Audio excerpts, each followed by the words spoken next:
sunlight so brightly. Bonsoir et bienvenue à On jase de hockey. Alors aujourd'hui, je suis avec mon co-animateur Yannick Boudreau. Alors Yannick, comment vas-tu aujourd'hui? Ça va bien, toi, Zach? Ça va très bien, merci. Un peu achalandé. Là, je sais qu'en ce moment, on a beaucoup d'études, mais là, aujourd'hui, on est disponible pour vous. On a très hâte de vous mentionner les éléments qu'on a aujourd'hui. Hein? 2 semaines en retard, je pense, mais c'est pas grave, on va vous faire un petit bilan sur ce qui s'est passé les 2 semaines. Alors, on va commencer avec le Canadien de Montréal qui a eu quand même un up and down, comme je pourrais dire en anglais, là. Ils ont eu une victoire 7-1. Je ne me souviens plus de l'équipe, mais qu'est-ce que tu en as pensé de cette victoire-là, 7-1? C'était quand même quelque chose, là. Oui, c'est sûr. Je pense que tous les partisans ont pensé que c'était le retrouvaille de l'équipe de début de saison. Par la suite, on a eu des difficultés, pardon, suite au match qui suivait. Puis, on a pu voir les défauts qui est facile à apercevoir durant les matchs du Canadien. On va en parler plus tard. Fait que c'est pas un point tournant de la saison, mais ça faisait du bien au moral, je pense. Puis, il n'y a pas eu les résultats escomptés par la suite. Mais ça faisait du bien de revoir une équipe productive offensivement. Oui, tout à fait. Et on va aller avec le gardien de but, Carey Price, là, jusqu'ici. On s'entend que les 2 semaines au début, ça a été difficile pour Carey Price, hein. On avait de la misère à se retrouver. C'était quand même assez inquiétant. Je ne sais pas de ton cas pour toi, là, mais moi, j'étais un peu sur le point d'interrogation. J'étais en période de questionnement, même si c'est mon joueur favori, Carey Price. On le sait tous qu'il y a des hauts et des bas, mais toi, qu'est-ce que tu en as pensé? Puis là, jusqu'ici, cette semaine, il a super bien joué. Donc, aussi, on a, hein, Stéphane Waite a quitté le Canadien de Montréal. Ça, on l'a oublié aussi. Et qu'est-ce que tu en penses de l'arrivée du nouvel entraîneur des gardiens de Carey Price? Qu'est-ce que tu en penses de ça? Mais c'est sûr, je pense que Burke fait un très bon travail. Puis au début, il était en période de confinement, donc les réunions se déroulaient sur Teams, pardon. Puis je ne me rappelle pas du nom de l'entraîneur qui était sur glace avec Carey Price, mais depuis ce jour-là que Burke est rentré en fonction, on peut voir une amélioration chez Price, aussi la confiance, mais premièrement, c'est un gardien qui est beaucoup moins avancé. On reprochait ça à Price de trop être agressif. Il sortait lui-même du jeu, puis les joueurs avaient juste à contourner pour marquer dans le filet désert. Aussi, il se met beaucoup moins sur les genoux. Il reste debout plus longtemps. Ça lui permet de faire des arrêts beaucoup plus faciles que toujours être en dépositionnement, Ouais. puis courir après le bon positionnement pour faire face aux jeux qui sont dangereux dans l'enclave. Fait que je crois que c'est des situations que Burke a améliorées chez Price. Puis on l'a vu dans les 2 dernières semaines. Puis, Price, on a retrouvé le Price que tout le monde attendait. Oui, exactement. Je suis tout à fait d'accord avec toi. Et le nouvel entraîneur, si je ne me trompe pas, c'est Sean Burke, Ouais. qui a eu quand même une bonne expérience avec l'Arizona, hein. Jusqu'ici, on sait que ce n'est pas une équipe qui a été si forte dans les années d'avant, là, mais quand même, c'est tout un gardien, même, je pense, qui a. Je pense qu'il jouait comme le rôle de gardien dans la Ligue nationale, si je ne me trompe Euh, pas. je ne sais pas. Il faudrait qu'on aille voir, là, mais selon moi, je pense que dans le temps de mon père, je pense qu'il jouait comme rôle de gardien. Je ne me souviens pas dans quelle équipe. Par contre, il faudrait que j'aille voir ça, mais c'est très intéressant. Puis Ouais, là, oui, vas-y. il a été gardien pour les Hurricanes à Caroline, Ah ah, c'est pour les ça, je me Devils disais. du New Jersey. Il a aussi été pour, je pense, les Coyotes de l'Arizona, OK. puis les Whalers de Hartford. Ah, c'est ça. Mais c'est parce que son nom, il me disait Il de a joué pour quoi? plusieurs équipes. Il a joué aussi Ouais. pour Tampa Bay, Los Angeles, les Panthers, Philadelphie, les OK, il Canucks. s'est promené, là. Dans OK, le fond, ouais. il a fait toutes les équipes de la Ligue nationale. Oui, mais là, en parlant de ça, là, c'est ça que je me disais, c'est que ça me disait de quoi, donc parfait. Mais non, je suis très satisfait jusqu'ici, comme tu disais, Carey Price, il a arrêté de faire le papillon, qui était quand même une méthode assez miraculeuse avec Stephen White avant, là, mais là, ça ne marchait plus. Puis Carey Price était dans le mode recherche. Ça veut dire qu'il se recherchait. Et non, là, ça va bien. Tant mieux. On n'en parle plus de cette mauvaise séquence. Mais là, en parlant de mauvaise séquence, là, Yannick, tu n'étais pas content la dernière fois. Ben Sherratt, là, il s'est battu, là, puis là, il s'est blessé. Puis là, tu me disais la dernière fois, tu n'étais pas capable, tu n'étais pas content. Là, est-ce que tu es aussi fâché que ça encore aujourd'hui? Alors, je suis calmé depuis le moment où je pense que c'est fracturé la main droite. J'ai rien contre les bagarres. Pour vrai, j'aime ça quand il y a une bagarre. Ça met de l'ambiance dans le match, mais une bagarre inutile, surtout quand tu te blesses. Ton défenseur qui joue sur ton top 2, on éprouve des difficultés justement en défensive en ce moment. Là, lui, il se blesse, il sort pour 4 à 6 semaines. Puis, je ne dis pas s'il n'y aurait pas de pandémie, on peut faire un échange, puis 4 jours après, on a un nouveau défenseur. Ouais. Là, si on va chercher un défenseur en dehors de la Ligue de la Division Nord, mais c'est une période de 14 jours. Puis en 14 jours, on a le temps de faire quasiment 12 matchs, 8 matchs, 8, 9 matchs, tout dépendant des semaines. Puis Sherratt, premièrement, je ne le porte pas dans mon cœur cette saison. Il ne connaît pas une excellente saison, puis il fait beaucoup de revirements. En plus de faire des revirements, il s'est sorti, puis là, il faut jongler avec le fait qu'on a Xavier Ouellet sur le 6e défenseur, puis on n'a pas vraiment de remplaçant de choix en ce moment pour remplacer Sherratt.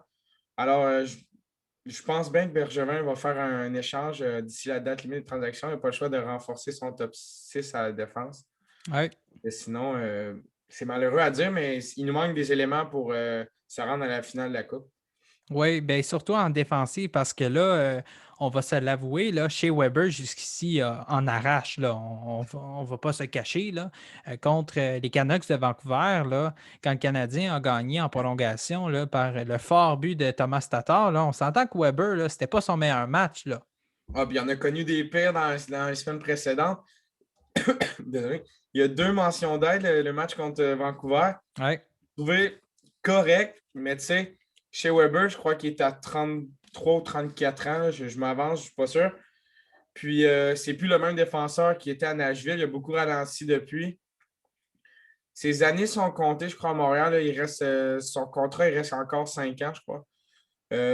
C'est ça. D'après moi, si j'étais Dominique Ducharme, je dis bien si j'étais, je ne le suis pas, c'est lui qui prend les décisions, mais je ferais un changement avec Petrie et Weber pour promouvoir Petrie sur la première paire, puis laisser Weber sur la deuxième paire pour avoir un petit peu moins de temps de jeu, puis affronter des éléments de l'équipe adverse beaucoup moins rapides, parce que là, Weber se trouve être la première paire qui affronte toujours les premiers trios de l'autre côté. Si on prend contre Toronto, il affronte Matthews, Marner. C'est 2 grands marchands de vitesse de la Ligue nationale. Il faut quand même aussi laisser une chance à notre capitaine. Il affronte probablement les meilleurs patineurs de la Ligue nationale sont du côté de la Nord, la division Nord. Alors, je pense qu'un changement juste un changement de rotation de paire défensive, ça ferait pas de mal. Ça ferait pas de tort à chez Weber, c'est ça. Oui, tout à fait. Puis c'est ça aussi parce que là, si on veut mettre chez Weber avec Petrie, par exemple, bien là, il faut s'assurer de est-ce que Sherratt, bien là, c'est sûr que là, il n'est pas là, il est blessé, mais il faut avoir des joueurs solides. Ce qu'on n'a pas, c'est pas un Mété ou un Xavier Ouellet qui va faire la différence. Malheureusement, rendu en séries éliminatoires, là, c'est important d'avoir des joueurs clés. Regarde Tampa Bay, comment leur défensive est quand même solide. Il faut quand même, tu trouves, même si ce n'est pas le meilleur marqueur, regarde Edmondson, ce n'est pas le meilleur marqueur, mais il fait la différence dans le match et c'est ça qui est important. Oui, c'est sûr qu'il faut avoir quand même des joueurs productifs en défensive, mais c'est sûr qu'il faut s'assurer que quand même que tous les piliers de tous les trios en défensive fonctionne. Et c'est ça qui est important aussi là-dedans parce qu'à un moment donné, je veux dire dans les duos, pardon, parce qu'à un moment donné, ça ne marchera pas. Là. Mais on va revenir avec ça un peu plus tard. Mais là, on va parler de Cole Caulfield qui, je te dirais, depuis 2-3 semaines, là, on en entend parler beaucoup dans la NCAA. Là. Écoute, il n'y a plus rien à faire là. Cole Caulfield. Là, on se disait, est-ce qu'on le met à Laval ou à Montréal? Bon, là, la question qui tue, là, est-ce qu'on est prêt vraiment à mettre Cole Caulfield à Montréal. Est-ce qu'on prend le risque de le mettre à Montréal? Alors, Yannick, on va avec toi. Qu'est-ce que tu en penses de ça? Moi, je pense qu'il ne faut pas sauter les étapes. On en a vu justement dans les dernières années, on a beaucoup de choix de première ronde qu'ils n'ont pas développé. Si on pense à Noah Jolson, c'est sûr, il y a eu les blessures, lui, mais n'a jamais été le défenseur qu'on pensait avoir repêché. Alex Galchenyuk, c'est le meilleur exemple. On a peut-être brûlé des étapes, puis ça n'a pas donné le joueur voulu. Est-ce que, tu sais, on pose encore la question, Kotkaniemi aurait peut-être dû passer une année à Laval avec Joël Bouchard avant de faire le grand saut tout de suite dans la Ligue nationale. Alors, je ne pense pas que c'est un besoin urgent. Tu sais, oui, on a besoin de marquer des buts, on a besoin d'un joueur qui marque des buts, mais une recrue, va-tu vraiment avoir l'impact nécessaire dans une équipe comme le Canadien de Montréal? Moi, je pense que c'est mieux de l'envoyer à Laval. Quitte 2 ans, ça ne me dérange même pas de voir 2 ans à Laval. La deuxième saison, il peut peut-être éclore, brûler le circuit. Regarde, on parle de Ryan Perling, justement, qui a 6 points ses 3 derniers matchs. Ouais. Lui, on a été patient. On l'a monté à Montréal une game, il a fait 4 points. La saison d'après, un petit peu décevant. Le monde voulait déjà le mettre dans une transaction. Puis là, en ce moment, il a compris le système de jeu de Joël Ouais, Bouchard. tout à fait. Puis il performe excellent, très bien, c'est ça que je veux dire. Alors, je pense que Caulfield, c'est mieux. En ce moment, il brûle la NCAA. C'est une étape à faire ensuite. On essaye qu'il éclore dans la Ligue américaine pour le monter dans la Ligue nationale. Je sais qu'il y a beaucoup de gens qui voudraient l'échanger. Son gabarit, c'est quelque chose qui vient lui nuire. J'enlève rien aux gens qui pensent ça. C'est sûr que Caulfield a un petit gabarit, ça va lui nuire toute sa carrière. Mais Ouais. si on prend The Brincat à Chicago, il joue sur le top de la première ligue avec Patrick Kane. Puis ça va probablement être un marqueur de 50-60 points par saison. S'il ne le fait pas déjà, je n'ai pas les statistiques prêtes, mais je ne suis pas inquiet pour Alex DeBrincat. Puis il a le même gabarit exact que Cole Caulfield. Alors je Ouais. pense que Cole Caulfield, c'est une carte cachée qu'on a dans notre jeu. Puis il ne faut pas la brûler trop vite. Non, c'est ça, puis c'est important. On va faire l'exemple, là, tu sais, Alexander Romanov, là, lui, il était déjà prêt, là, il était en Russie, dans la KHL. C'est sûr que là, quand lui, il arrive dans la Ligue nationale, il est déjà prêt mentalement puis physiquement. On l'a vu dans les autres matchs avant, là, hey, physiquement, là, quand il fait des mises en échec, là, là, il est vraiment là, puis il ne se fait pas imposer par les autres joueurs. Puis c'est ça que j'aime. Puis moi, ce que j'ai peur, comme tu disais si bien tantôt, Cole Caulfield, là, ce qui est important, c'est qu'on ne brûle pas les étapes. C'est comme quand tu conduis une voiture, tu ne peux pas donner un permis à quelqu'un qui ne sait pas conduire. Tu ne peux pas amener Cole Caulfield à Montréal parce que moi, ce que j'ai peur, c'est que, je ne sais pas, là, mettons, il se blesse. Là. Bon, ben là, lui, là, peut-être qu'il va avoir une mauvaise expérience de ça, puis on ne sait pas qu'est-ce qui va arriver après. Donc, moi, selon moi, comme tu disais si bien, on l'amène à Montréal, mais on se dit dans le fond, regarde, on fait un exemple, OK? Est-ce que le mieux, ce serait de l'amener à Montréal, peut-être le brûler, puis après rater sa carrière au complet, puis tu sais, parce que dans le fond, ce que je veux venir là-dedans, c'est que on le voit, tu sais, il a perdu, oui, 1 an, 2 ans, tu sais, parce que Jack Hughes, là, tu sais, il joue avec lui. Donc, le repêchage, c'est il y a pas cette année-là, mais l'autre d'avant. Tu sais, oui, il a perdu 2 années, mais on le voit dans la NCAA, comment il a été dominant. Donc, selon moi, Laval, ça serait la meilleure parce que, tu sais, c'est pas la même affaire, là. La C'est NCAA un puis style. Laval, c'est tout à fait différent. Donc, c'est sûr qu'on laisse 1 an à Laval, on voit comment ça va. Puis si jamais ça ne va pas à Laval, ben là, tu sais, ça m'étonnerait, là, ça n'aille pas bien, mais mettons que ça va super bien à Laval, ben, tant mieux pour lui. Puis c'est ça qu'il faut faire, il ne faut pas brûler les étapes. Donc, je suis très content de Cole Caulfield, mais comme tu dis, oui, le gabarit, ça n'aide pas, c'est sûr, il est plus petit. Ça va être plus tough sur le physique que mentalement. Donc, c'est sûr qu'on ne veut pas le brûler non plus. Fait que c'est pour ça que le monde, là, tu sais, on dit ouais, tu sais, c'est une future star, là, tout ça, mais Mais il tu ne sais, faut pas on a non trop plus. d'attentes. On a C'est trop ça, d'attentes. faut pas trop faut pas trop mettre sur un piédestal Cole Caulfield. On ne sait pas à quoi s'attendre. C'est un joueur qui est capable de tirer n'importe où dans la NCAA parce qu'il est capable de se déplacer sur la glace puis rentrer à des endroits que probablement dans la Ligue américaine, dans sa première saison, ne pourra pas faire. Il va jouer contre des hommes. Là. Là, il est un des plus vieux en ce moment là, dans la NCAA. Là. Tu sais, ça fait 2, 3 années qu'il est là. Là, Oui, dans la tout Ligue à fait. américaine, ça va être une recrue. Il va jouer contre des joueurs. Tu sais, Alex Galchenyuk, qui est parti de la Ligue américaine, mais il a été repêché en 2014 ou 2013, si je ne me trompe pas. Alors, Oui, il y a des joueurs, ça fait longtemps qu'ils sont là. Alex Belzil a 30 ans, Cofield en a 20 ou 21. oui, Il ne faut pas brûler rendu là. les étapes. Puis Joël Bouchard va lui apprendre comment, justement, se mettre pas en danger, mais qu'il soit dangereux sur la glace sans non plus trop se sortir du jeu. Parce que, tu sais, Cofield, oui, ça va être un joueur offensif, mais Joël Bouchard va être capable d'y montrer à jouer de l'autre côté de la patinoire, 100 pieds plus loin. Ouais. C'est ça qui Non, est c'est sûr. important aussi de l'envoyer avec Bouchard. Moi, je crois que c'est. On peut pas passer. Il ne peut pas venir à Montréal sans passer par Laval. Il faut absolument qu'il soit à Laval une saison ou même deux. Oui, tout à fait. Je suis extrêmement d'accord avec toi. On va aller maintenant dans la Ligue nationale, le Canadien de Montréal aussi. On sait que, selon moi, à un moment donné, on se dit, c'est qui les deux joueurs qui ont le plus été brillants euh, cette semaine-là? Je vais te dire, depuis le début, là, quand on regardait les matchs, là, toi puis moi, là, puis on se parlait en même temps, moi, écoute, Kotkaniemi, là, jusqu'ici, puis même depuis le début de l'année, puis Tyler Toffoli, selon moi, là, c'est les deux joueurs qui m'ont le plus impressionné jusqu'ici cette saison. Puis là, on va se dire, oui, Anderson aussi, mais selon moi, Kotkaniemi, là, puis Tyler Toffoli, écoute, ils m'ont impressionné tant niveau points que les feintes. Kotkaniemi, il est solide.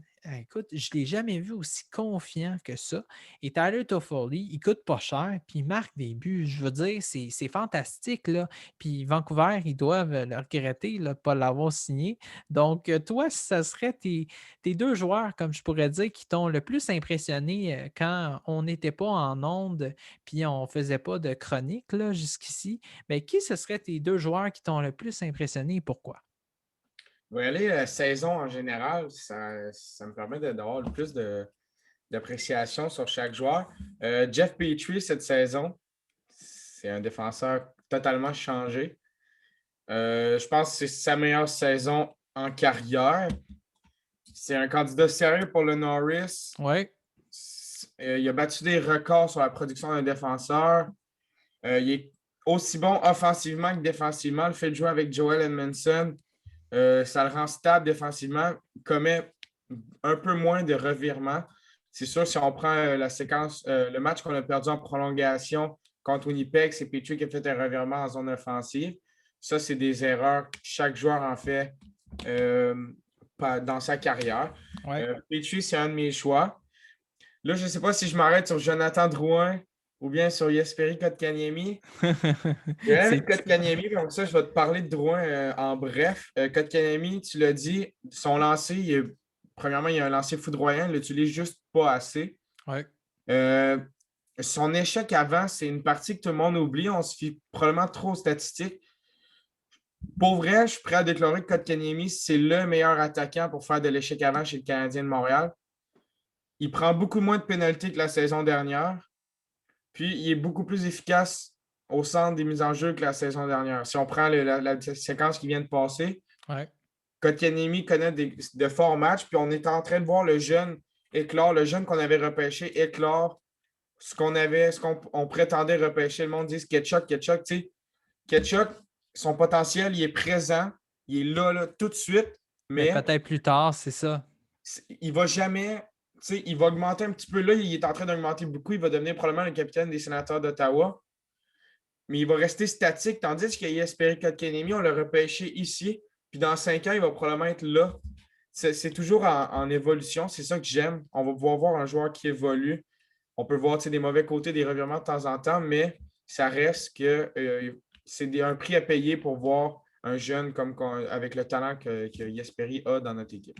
Oui, exactement. C'est sûr que Jesperi Kotkaniemi jusqu'ici est très impressionnant. Niveau pointage, on sait, c'est pas fabuleux jusqu'ici, là, mais on voit une énorme progression. Puis c'est ça qui est important, c'est que les gens, des fois, ont de la misère à comprendre. C'est que toutes joueurs dans la Ligue nationale ne performent pas au même moment, dans le sens qu'il y en a un qui est plus fort que l'autre. Tu sais, ça dépend des variants. Tu sais, peut-être il y a un jour où ce joueur-là, bon, ben, ça va plus ou moins bien. Donc là, ça va, il ne performe pas. Puis, rendu là, à un moment donné, on se dit, bon, ben, qu'est-ce qui se passe? Tu sais, comme Carey Price aussi, là, il y a des léthargies, il y a des hauts et des bas. Donc, c'est sûr que pour Kotkaniemi, c'est sûr que présentement, oui, ça a été un petit peu plus long, mais au final, il faut rester encore patient. Donc, c'est sûr que dans ce temps-là, il ne faut pas lâcher l'affaire là, puis dire ah, ben là, c'est Kachuk qui a gagné. Tu sais, le Canadien aurait dû prendre Kachuk à la place de Kotkaniemi. On ne le sait pas. On va attendre un peu encore. Présentement, oui, Kachuk domine Kotkaniemi. J'aime pas ça dire ça en ce moment, là. Mais oui, c'est ça l'affaire. Mais pour dire que le Canadien avait quand même besoin de centre. On ne va pas se le cacher Un là-dessus. besoin Puis, essentiel à l'année du c'est ça, repêchage. c'est ça. C'est que là, à un moment donné, là, Philippe Dano aussi, là, on va parler de centre, là, parce que là, tu sais, Philippe Dano, présentement, oui, il est fort, mais là, il faut quand même taille des défenses, tu sais, il faut taille des centres, là. Puis le Canadien, il en manquait de centre. Donc, c'est ça un peu, mais tu sais, aussi, c'est facile, hein, juger, tu sais, Assis Trevor dans une Timmins, salle. tu sais, c'est comme à la loterie, là, tu sais, tu as une chance sur 5 à peu près de l'avoir le bon. Tu sais, rien ne dit que ça aurait pu être l'inverse aussi. Ça aurait pu être Kotkaniemi qui aurait performé comme un malade, puis ensuite, tu sais, Kachuk plus ou moins bien. Donc, on va voir, je dirais à peu près dans 3 4 ans, on va voir c'est qui a dominé, mais présentement, oui, Kachuk domine. Et comme je dis encore, je n'aime pas ça dire ça parce que c'est sûr que pour moi, tu sais, je tiens à cœur les joueurs du Canadien. Là, puis quand on compare à un bon joueur, tu sais, Kachuk, c'est sûr, il est baveux. Là. Donc, bref, mais c'est ça. En ce moment, Kachuk domine Kotkaniemi, mais jusqu'ici, puis j'ai hâte de voir la suite. Kotkaniemi, sérieux. Alors, on tourne la page, puis on va voir ce qui en dépend, mais c'est ça. Alors, pour la date limite des transactions, on sait, là, c'est le lundi 12 avril. Là, on sait, il reste quelques semaines avant la fin mars. Donc, là, on se met dans la peau de Marc Bergevin. OK? Donc, qu'est-ce que tu ferais, toi, pour aller chercher, qu'est-ce que tu ferais pour aller chercher un joueur qui pourrait faire la différence? Puis là, attention, parce qu'il faut faire aussi, avec la masse salariale, là, il faut faire attention, là. Donc, est-ce que tu penses aussi, tout d'abord, avant de commencer ça, là, est-ce que tu penses que Marc Bergevin va bouger? Et si oui, qui vas-tu aller chercher et pourquoi? Lui dit que non. Nous, on espère, c'est plus ça. Euh, on n'a pas. C'est plate à dire, mais avec l'effectif qu'on a en ce moment, on n'a pas l'équipe pour se rendre à la Coupe. Euh, mais tu sais, je pense qu'on a 3,5 millions de livres sur la masse salariale. C'est le gros problème cette année. On n'a pas d'espace sous le cap. On n'a pas beaucoup de marge de manœuvre. Moi, c'est sûr, j'aimerais ça qu'on puisse faire un échange pour avoir un défenseur gaucher de premier plan. Ouais. Est-ce qu'on est prêt à payer le prix que ça va coûter? Je ne sais pas. Ça dépend de ce que les équipes vont demander. Ouais. Il faudrait aussi avoir un marqueur naturel, mais tu sais, les marqueurs naturels, ça coûte cher, puis les équipes qui en ont vont le garder. Mhm. Ben oui, c'est sûr. Mais les prédateurs, là, je pense qu'ils vont faire une vente de feu au marché des agents libres. Pas des agents libres, parce que à la date limite des transactions. Tu sais, il y a Philippe Forsberg dans leur équipe à 6 millions par année. Ouais. Le fameux Mathias Ekholm, je pense que ça fait 700 fois, je le mentionne d'ici 2 semaines, j'aimerais le voir à Montréal. Mais beaucoup d'équipes sont intéressées. Fait que c'est sûr que les enchères vont être autres. Pour ce qui est de Matt Duchene et Ryan Johansson, moi, je ne touche pas à ça. C'est 8 millions par année pour ce qu'ils rapportent, ça ne vaut pas la peine. Sinon, il y a Victor Arvidsson qui n'est pas trop mauvais. Il ne coûte pas très cher non plus. Je pense qu'il est à 3,750 000. Je ne suis pas très sûr. Il faudrait que je vérifie. Mais c'est ça prend soit un marqueur, soit un défenseur gaucher. Si on retrouve l'équipe travaillante puis qui marque des buts comme en début de saison, je suis prêt à juste aller chercher un défenseur gaucher. Mais comme en ce moment, on a beaucoup de lacunes défensives. Fait qu'entre les deux, j'opterais pour un bon défenseur pour compléter le top 2. Oui, ben moi, pour ma part, là, si j'étais Marc Bergevin, la question est est-ce qu'on a des chances? Tu sais, c'est sûr qu'en séries éliminatoires, oui, tout peut arriver, ça c'est sûr. Prêt à dire peut-être qu'ils n'ont pas de chance, ben, tu sais, on va voir rendu là, hein, tu Bien sais, sûr. Stamkos, quand il a été blessé, tu sais, c'est sûr, ça peut changer la donne, là, tu sais, l'année passée. C'est sûr que là, ça n'a pas fait d'impact parce que l'équipe a bien performé. Mais c'est sûr que là, s'il y a un joueur important chez les Canadiens qui se blesse, mais là, c'est ça qui va faire mal là, aussi. Hein? Là, on voit Tyler Toffoli qui a raté la rencontre. Hein? Là, Thomas Tatar a quand même bien joué aussi, là, mais Ouais. Tyler Toffoli, il faudrait qu'il revienne rapidement. Là. Il y a eu un malaise, ce qui n'est pas si inquiétant que ça, là, parce que si il y avait une blessure au haut du corps, là, ça serait assez inquiétant. Mais comme on dit, moi, ce que je ferais, c'est sûr que je ne bougerai pas, ça dépend. C'est sûr que là, moi, je mettrais sous écoute tu sais, les DG des autres équipes. Moi, je serais à l'écoute et je dirais, bon, OK, je reçois telle offre, qu'est-ce qu'on peut avoir? C'est sûr que si on sacrifie euh, Suzuki et Kotkaniemi, ça, c'est hors de question. C'est sûr que si tu peux améliorer l'équipe sans que ça touche trop à la masse salariale, puis ça affecte trop l'impact de l'équipe en tant que telle, là, c'est sûr que ça va être difficile. Donc, moi, je dirais que ça serait important pour Marc Bergevin de ne pas bouger pour rien. Ouais. Donc, c'est sûr que c'est plate à dire, là, on voit le Canadien un impact, mais à peut-être se rendre à la finale de la Coupe Stanley, on verra rendu là, mais moi, je ne vais pas commencer à parier là-dessus, là, mais on va voir là-dessus. Mais on va voir, comme je te dis, parce que c'est assez, ça va dépendre des équipes. Là, on sait Taylor Hall, ça se peut qu'il s'en aille. On ne le sait Jack pas, Eichel. mais ouais, Jack Eichel aussi, on entend plein de rumeurs. Donc, on ne sait pas ce qui va arriver. Puis aussi, rendu mois en mois, là, ça change. Les perceptions des DG, tout ça. Puis il ne faut pas oublier aussi, Seattle s'en vient bientôt. Donc, Marc Bergevin doit faire attention hein, parce que la masse salariale, là, elle ne bougera pas, comme tu disais, à cause de la pandémie, mais Elle ça va augmente. faire mal. Oui, c'est ça. Elle n'augmentera pas. Tu sais, à chaque année. On peut voir une petite augmentation qui permet au DG d'avoir un petit peu plus d'espace sous le cap. Mais cette année, avec la pandémie, je ne pense pas qu'elle va augmenter. Tu sais, il n'y a pas eu de rémunération possible avec les partisans et tout. La Ligue nationale n'a pas fait d'argent. On a probablement perdu beaucoup. Oui. Alors, il n'y aura pas d'augmentation pour le cap. Puis, un détail qu'il ne faut pas oublier pour conclure ce sujet-là, tu sais, la date limite, elle approche quand même. C'est dans on est le 23 mars, 21 mars. C'est dans moins d'un mois, là, la date limite des transactions. Euh, Puis il y a une quarantaine de 2 semaines à faire. Ouais. Ça, c'est un détail que presque tout le monde oublie. Le 14 jours là, dans cette saison de 56 matchs condensés, c'est énorme. Ouais. C'est un détail qu'il ne faut pas oublier et qu'il ne faut pas sous-estimer non plus d'attendre le 12 avril au matin de faire un échange. 2 semaines plus tard, il va rester quoi? 7 matchs au calendrier. Ouais.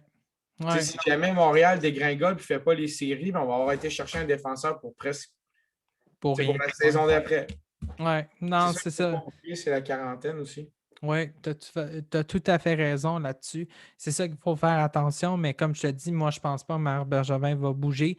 C'est sûr que s'il y a une offre intéressante, ben là, tu sais, qu'il soit qu'il soit sous écoute, mais qu'il ne bouge pas pour faire satisfaire l'équipe ou les partisans, puis Exact. que ça soit après nuisible dans les prochaines années. Hein. On le sait, Columbus, hein, ce qu'ils ont fait, ils ont perdu Panarin puis Bobrovski à cause de ça. Ils voulaient faire la première ronde des séries, ils l'ont eu, mais ils ont perdu, puis ils ont perdu Panarin puis Bobrovski. Puis Duchesne. Oui, oui, ça c'est un peu avant, là, mais oui, non, Ouais. effectivement, il est parti Non, aussi. pareil, mais ils ont Oui, presque perdu. non, tout à fait. Alors là, on sait, le Canadien de Montréal joue ce soir contre les Oilers d'Edmonton. Là, on le sait, le Canadien est en quatrième position. est là avec un pointage de 37 points. Donc, a de l'avance quand même sur les Flames et les Vancouver, hein, parce que là, c'était le dernier match que les Canucks jouaient contre le Canadien. Donc, le Canadien, ce soir, doit gagner parce que là si le Canadien gagne, écoute, là, ça ferme la porte de plus en plus aux Flames de Calgary puis aux Canucks. Donc, selon toi, qu'est-ce que le Canadien doit faire ce soir pour l'emporter face aux Oilers qui, jusqu'ici, moi, je vais être honnête avec toi, là, je ne m'attendais pas à ce que les Oilers aient Surprenant. une. Oui, c'est ça, surprenant. Donc, vas-y, qu'est-ce que tu en penses? Qu'est-ce que le Canadien doit faire selon toi pour se ressaisir, même s'ils ont bien fait le match contre les Canucks? On s'entend qu'ils ont été inconstants, mais qu'est-ce qu'ils doivent faire et ce qu'ils ne doivent pas faire contre le match des Oilers Edmonton? Mais c'est sûr que les revirements en zone défensive, il faut limiter ça le plus possible. Il faut avoir des sorties de zone rapides. Il faut avoir beaucoup de vitesse quand on rentre en zone neutre. C'est un détail qu'on avait au début de saison, mais qu'on a perdu au fil du temps. Puis quand on n'a pas de vitesse, le Canadien n'est pas capable de sortir la rondelle. Puis là, s'en débarrasse. Ça occasionne des pénalités pour retarder le match quand ils veulent se débarrasser de la rondelle. Des dégagements refusés.